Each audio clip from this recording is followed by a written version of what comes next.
Ito po yung farmers market. It's para siyang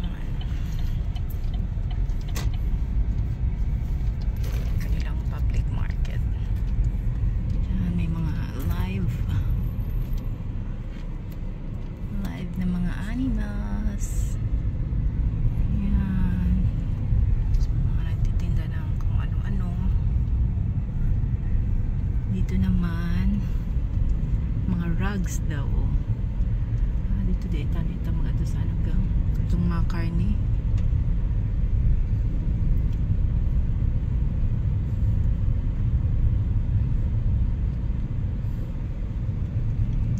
Daming mga tao. Ito naman flea market. Ito daw yung original na flea market. Parang yung original na riba.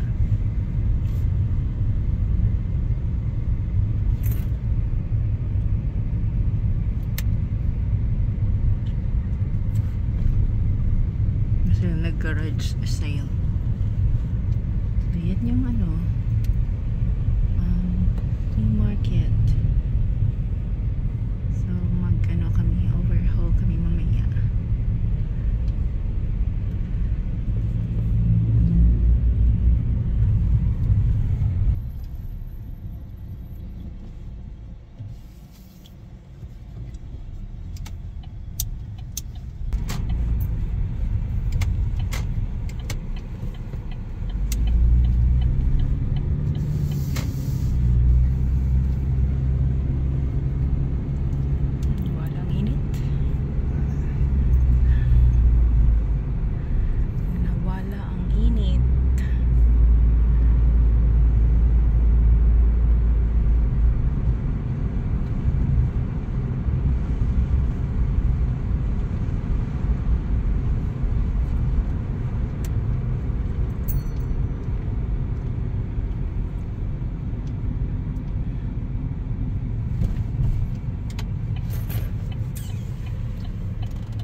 Galing din kami ng garage sale.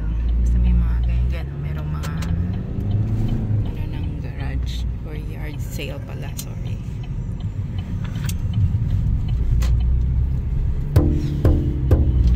Bahay kubo kahit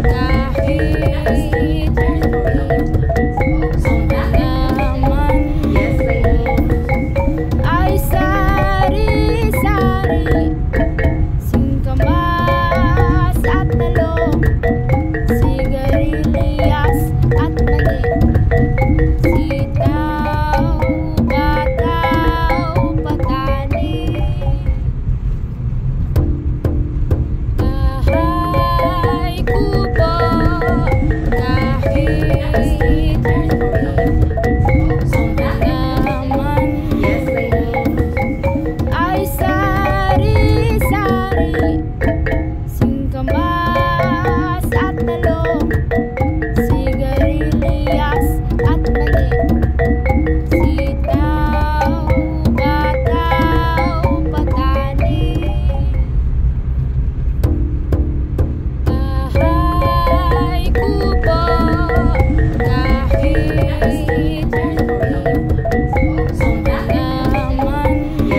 Jolly Papa.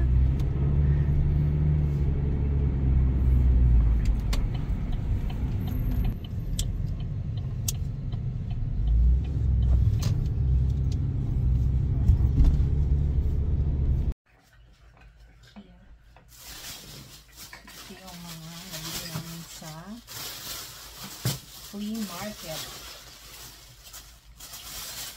Merong egg, $5. Ah, 5 ba ito? Oh, 5. So, mas mahal siya. Mas mahal ito kesa sa mall. Kasi sa mall, 3 lang ito eh. Mga 4. Mas mahal siya ng $1. So, $3.98 yung sa mall. Sabi nga lang dahil hindi siya, hindi siya fertilized. Ayun po. Wait lang, ipaano natin yung ating video. Paharap doon. Kasi, yan. So, ito yung aming mga nabili sa flea market. Barnyard. So, meron din silang barnyard flea market. So, egg, 1 dozen. $5. Mas mahal siya sa mall. Yan. Itong supot na ito is $10 ang halaga nito. Meron kami sibuyas na ganito. Kasi ito, pwede siyang panggisa. Itong white, no? Kasi ito pang gulay. Yan, pabili din ako ng sibuyas. Wala silang maliliit na sibuyas. Sibuyas dito, 3 piraso. Then, meron akong nabili na 2 carrots. Then, meron tayong radish. Then, meron akong patatas at pipino. Dahil sa Monday, nag-prepare kami na kinilaw para dalhin doon sa kay Sisman. Then, ito naman, itong dalawa nabili namin sa table lang. Mga paunti-unti lang ang tinda niya. So, $1 itong siya, yung kangkong. Ito naman, bulak ng broccoli. At saka, itong bulaklak ng kalabasa. Which is, lulutuin ko ngayon itong bulaklak ng kalabasa. Then, nabili kami yung mga fruits. Manggang hinog. Ito mahal. Hindi ko alam kung na-scam kami doon. Or sabi niya ilang kasi prutas daw. Mas mahal, mas mura pa ang prutas sa mall. Kasi ito lahat, $43. Nagtanong, what? 43. Yeah, 43. Ano siya? My goodness. Then, meron kaming bayabas na 2. Hindi na kami babalik doon. Nag-try lang kami ng yun yung nakapunta kami pero konti lang kasi yung hindi siya pang hindi siya pang consumer. Hindi namin na mahal siya kasi pang consumer. Ito, yung passion fruit. Kasali ito sa $43. And lastly, itong mangga na ilaw na pang namin sa inilaw. Yan. So, yan yung nabili namin sa barnyard. Yan. Okay. So, and bago kami pumunta sa barnyard, ay pumunta din kami sa yard sale. Bago kami pumunta sa barnyard, pumunta kami sa yard sale. At nakakuha kami ng mga item na pwede namin magamit. Like ito. So, this is only for $1. Parang isang beses lang nila na gamit. So, pwede itong pang grill. Yan. $1 lang yun. And then,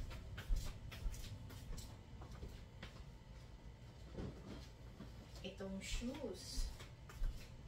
Yan, itong shoes is about, dahil 6 yun. Ito, hindi ko alam. Kasi ano yun is 6. $2. Ayun, 2. 2 pala ito. $2. Ito, $2 din ang shoes na ito. Kasya sa akin. Ito, $1. Itong Armour, ano, Under Armour. $1 lang yan. So, and then,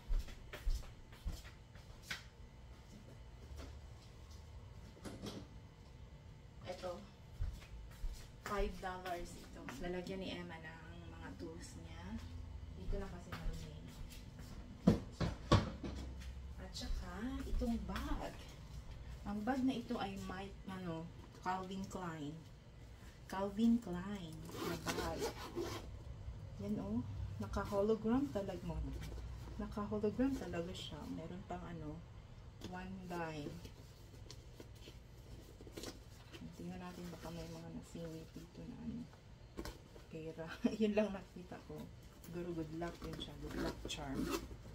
Ganda. Balat talaga siya. Balat na balat talaga siya. Tapos meron siyang dito. Oh, tingnan mo naka-hologram talaga siya. Then, ang zipper niya, okay pa masyado. See, oh, meron pa siyang code. May code pa siya.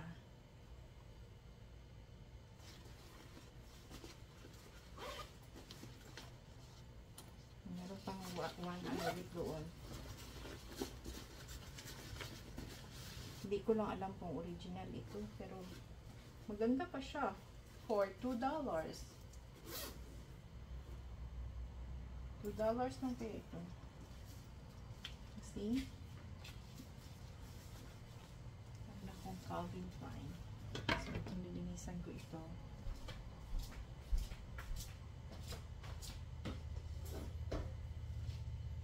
Ito na nabili namin sa yard sale. So, ngayon ay magluluto tayo. Tapos muna tayo ng sabaw. Magluluto tayo ng sabaw. Sabaw yung ating ulam ngayong tanghali. So, tinato ko itong isda. Prepituhin ko lang ito. Tapos, gigisa ko siya sa kamatis.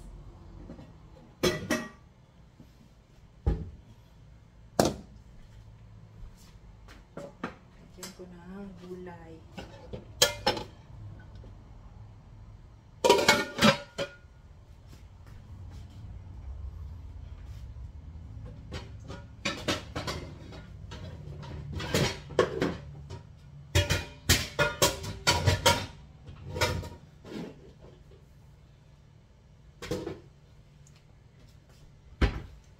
So, kung ayusin dito, ayusin ko ito mamaya.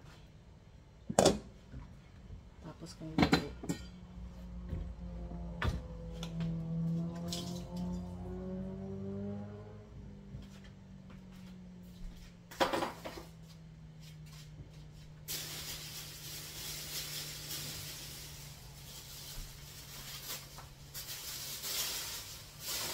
Masirahan.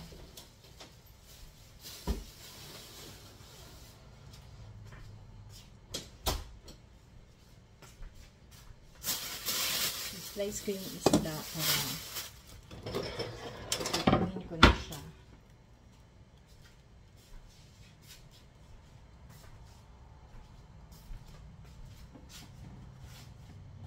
Okay, dito.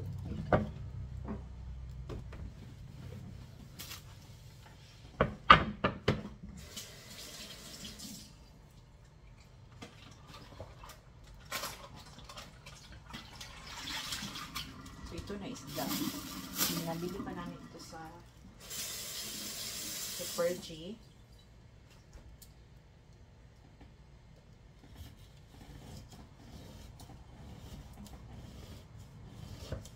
So, pipituhin ko na siya doon sa aking pot. And dito din sa pot, dyan na din ako mag-gisa ng gulay. Ito nakagarapon siya pero ano ito, olive oil. Yung nagluto ako ng butchi na I think ma-upload ko siya before ng video na ito.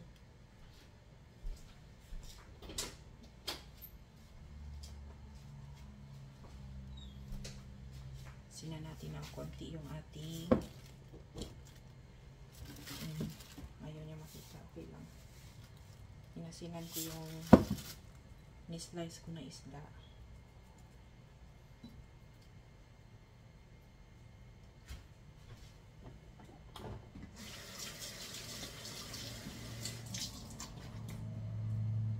Kumain na si Emma nitong ano. Paborito na talaga itong passion fruit.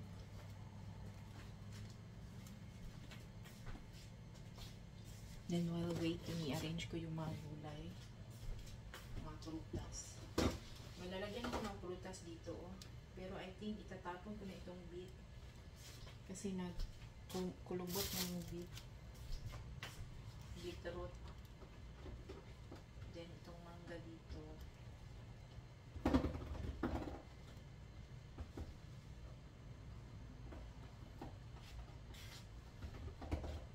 Meron dito yung maliliit na bangaw. May mga maliliit na bangaw dito. I-usin muna natin yung ating mga pinamili. Ito ang lalagyan ko ng prutas. So, hindi kami nagba-vitamins. Wala kaming tinitake na vitamins. Ito na lang ang mga binibili namin. Mga prutas.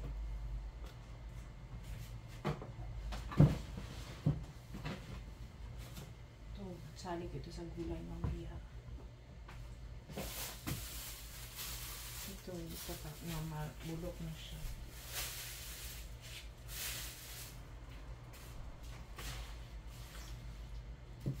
Then, itong mga gulay, itong gamitin ko. Ito, ilalagay ko siya sa green na supot. Okay. Yung supot na ito, makapreserve siya na medyo matagal-tagal. Compared sa normal lang na ilagay mo siya sa ref or itabi. So, pagkatagal ito ng buhay. Ganito natin. Pwede natin hindi ilagay sa ref o pwede ilagay sa ref. So, ilagay ko lang dito sa tabi. Kasama nito bulaklak ng cauliflower. Masarap daw ito stir fry. Try natin siya stir fry. Kasama ng meat. Wala lang akong meat na ba? Gusto mo aking karne.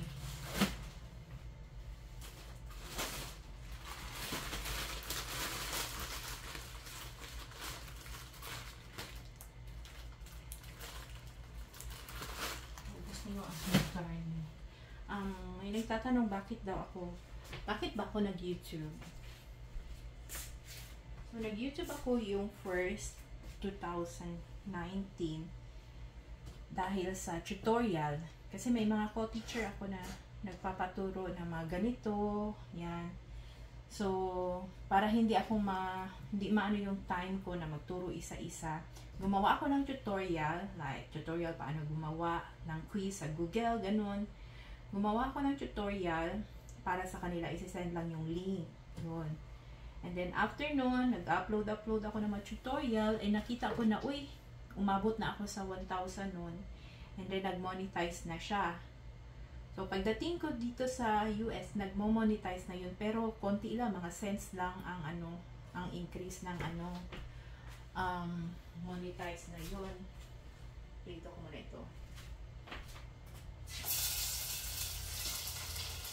Mga cents lang ang pag-increase ng na yun. So, yun, nandito na ako. Nag-upload naman ako ng videos para doon sa monetization kasi sayang. And then, ito na yung way of storing all my videos dito sa US. So, So, yun ang reason why nag-YouTube ako. So, yan na yung ano, para maipon yung mga videos ko. At pagdating sa Pinas, soon na hindi na tayo teacher dito sa ano, sa US, makita ko yung mga videos ko.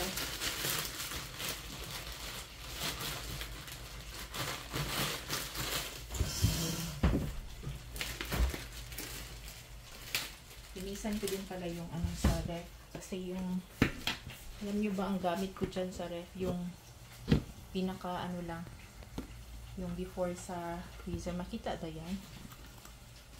Hindi na siya nabay. Wait lang. Yan yung my blue. Yan lang yung gamit ko dyan at saka ito. So, lilinisan ko siya habang nagpiprito ako. Pero, singit na na sa pila.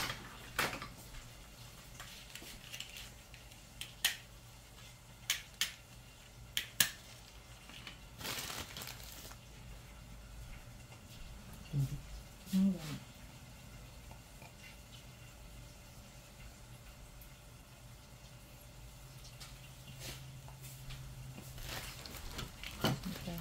Kandila para sa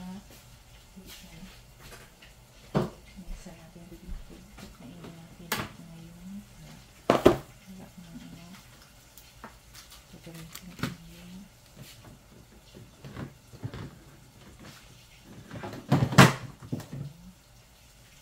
Nasa na yan.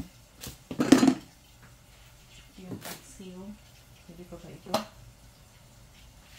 Paksiw.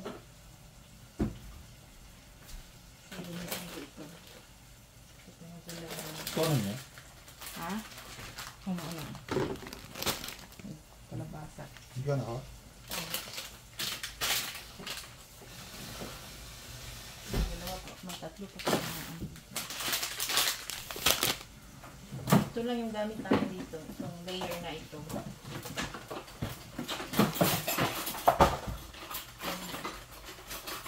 Bili namin ito ng kasama namin sa bahay.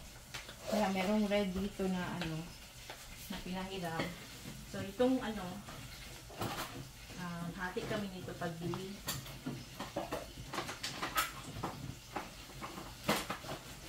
Pero ang ginagamit ko ito lang sa itong layer na ito.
Ito lang gamit namin. Ayan dyan. Tsaka dalawang ito. Ay, balikan ito na dito.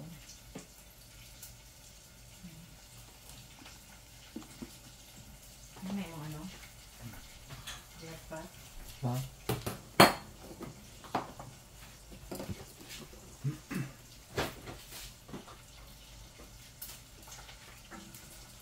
Change ko ito. Marami na yung isa.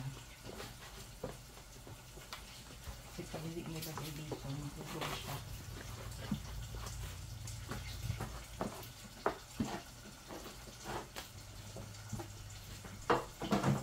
Dito lang ito may lalagay.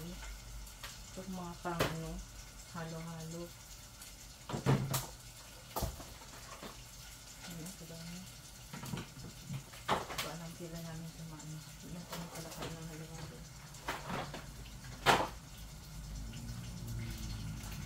Purple na.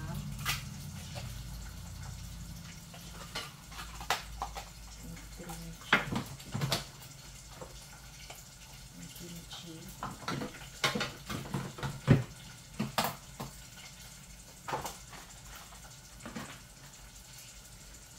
Then, may gulay na panggat.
Ano yung gata?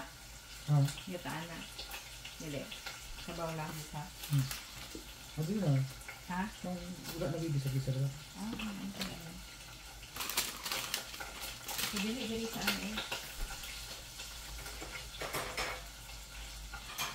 Sunod lang kanin ako din.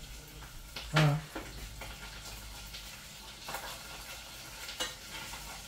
Sabi mo lutuan doon ka? Ihulog lang dali. Igisa na sa di pang ano. Di pitungan.